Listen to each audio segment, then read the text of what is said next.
Triangle of Sadness is a 2022 satirical black comedy film written and directed by Ruben Östlund in his English-language film feature debut. The film stars Harris Dickinson, Charlbi Dean, Dolly de Leon, Zlatko Burić, Henrik Dorsin, Vicki Berlin, and Woody Harrelson. Östlund described the film as a wild satire set against the world of fashion and the uber-rich, with the appearance as capital, as beauty as currency, and the underlying themes. The English title refers to the term used by plastic surgeons for the worry wrinkle that forms between the eyebrows, which can be fixed with Botox in 15 minutes. The yacht scenes were shot on the Christina O, the former yacht of the Onassis family. The crew had only 9 days to shoot on, which cost a lot of money, and the shoot ended a day before another lockdown came into effect due to the COVID-19 pandemic. Director Ruben Östlund admits that if this had happened a few days earlier, he doesn't know how they would have managed to finish the movie off. The movie was shot in 3 chunks over the year of 2020 in between lockdowns, mid-February to late March in Sweden, late June to early July in Sweden, and mid-September to mid-November in Greece. In the film's opening sequence, it shows the cattle-call casting of male models, which was inspired by Ruben Östlund's wife, who has experienced such things in real life, being a fashion photographer. The film itself deals with 3 parts. Firstly, we're introduced to Carl, a model, played here by Harris Dickinson, who is dating Yaya, an influencer, and also a model. They are then invited on a luxury cruise aboard a super yacht in exchange for promoting it on social media. Among the wealthy guests are the Russian oligarch Dmitry and his wife Vera, played here by Zlatko Burić and Sonny Melez, the elderly couple of Clementine and Winston, who made their fortune manufacturing weapons and are also of course named after Winston Churchill and Clementine Churchill, Teresa, played by Iris Berben, a German lady who's only capable of speaking 1 sentence following a stroke, and the lonely tech millionaire Jarmo, played by Henrik Dorsin. We also meet head of staff Paula, played by Vicki Berlin, and captain of the yacht Thomas Smith, played by Woody Harrelson, as well as one of the yacht's maids, Abigail, played here by Dolly de Leon. Unfortunately though, actress Charlbi Dean unexpectedly died shortly after the film's release. On August 29, 2022, Dean was admitted to hospital in New York City after feeling unwell. While her initial symptoms were mild, her condition deteriorated rapidly and she died several hours later. She was just 32. Autopsy results released on the 21st of December 2022 confirmed the actress died of a bacterial sepsis which was caused by Captonisophaga, a type of bacteria normally found in the mouths of mammals. Her spleen had been removed after a 2008 car crash, which increased the risks of serious infections, and the abdominal surgical scar that you see in the movie is a result of the operation she had in 2009. Now what more can I say about this film? I only heard about it because it was nominated, of course, for a Golden Globe Award, and when of course I read that Charlbi Dean had acted in it, and of course it was her last movie before her untimely death at just the age of 32, well, I just had to find out what it was all about. To say this is a strange and offbeat film would be an understatement, but in the same breath though, I found it thoroughly enjoyable, as it's a completely bold and original vision here by director Ruben Östlund.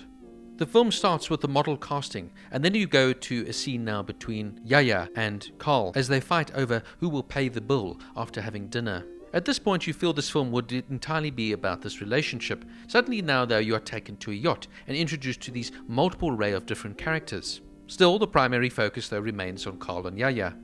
Then we of course are introduced to the drunken and misguided captain of the yacht, Thomas Smith, played by the fantastic Woody Harrelson. A nice little small role for this phenomenal actor. What the film does now though is it shifts its focus onto the elite wealth of the super yacht's guests, but it does so in an overly dramatic, cynical and scathing way, showing you the powers of wealth and how these people are almost bored with their lives. While most of the movie is of course a satire of privileged persons, what I feel writer-director Ruben Östlund does though so well is he doesn't believe here in the monstrosity of rich people. On the contrary though, he actually proves that they have a lot of social intelligence, or else they wouldn't have made it this far in life. For instance, the worst persons featured in the film are the old English couple who are actually weapon manufacturers, but at the same time they seem to be the nicest characters when you talk to them. It almost creates a sort of juxtaposition as a viewer now watching this. And suddenly now the focus has moved entirely away here from Carl and Yaya. You almost forget about them as the lead characters. In saying that though, the acting here from Harris Dickinson and Charlbi Dean is on point and perfect. And when you read that Harris Dickinson won the role over 120 actors that auditioned, well, I feel he definitely was the perfect choice here, and their chemistry together is absolutely perfect. I just feel it's such a waste though that Charlbi Dean unfortunately lost her life shortly after filming this, as she really does bring Yaya to life perfectly. It's a nuanced, layered performance here, and an actress that had plenty of potential and was taken from us far too soon. There are some absolutely gross scenes in this film, and they are definitely not for the more sensitive type of viewers. Particularly the one scene where everybody, of course, now gets seasick. Well, let's put it this way, the director, Ruben Östlund, really doesn't hold back, as it were, in this scene. Suddenly now that we shift from the yacht to an island, where all the passengers are now stranded after being attacked by pirates. It's now the film moves into phase 3, and it's almost a completely different film, as only a random assortment of characters have survived.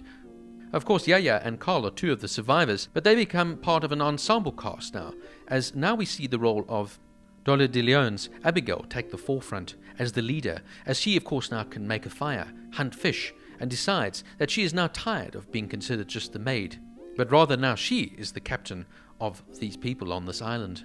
It's now that the film delves into a sort of Lord of the Flies-esque kind of story, and it really just takes on a new dimension. For me, it's almost like the director here, Ruben Östlund, had 3 different film ideas coming to the forefront and decided to combine all 3 into one film, which makes for a fascinating, interesting movie of almost 3 short stories combined into one. The film is completely offbeat. It will leave you shocked at some times, other times dismayed. Other times you will laugh out loud. The story is fascinating, the characters nuanced and layered, and there will even be scenes where you're left on the edge of your seat wondering what will happen next. It truly is a multifaceted film, unlike any other I've ever seen.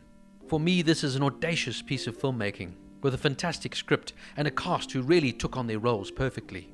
The film definitely also speaks to a social commentary, and it has its own political philosophies, which for me never preach, but do make you question. It's one of those films where you have to expect the unexpected all the time, and nothing seems to appear as it is. The ending is strange and enigmatic, just as the film itself was in this presentation, but then again, that's the perfect sort of fitting ending for a film that is presented in such a way. It's one of those films that you will never forget, as it would leave you staggering, bewildered, amazed, but most surely entertained. Triangle of Sadness gets a 9 out of 10.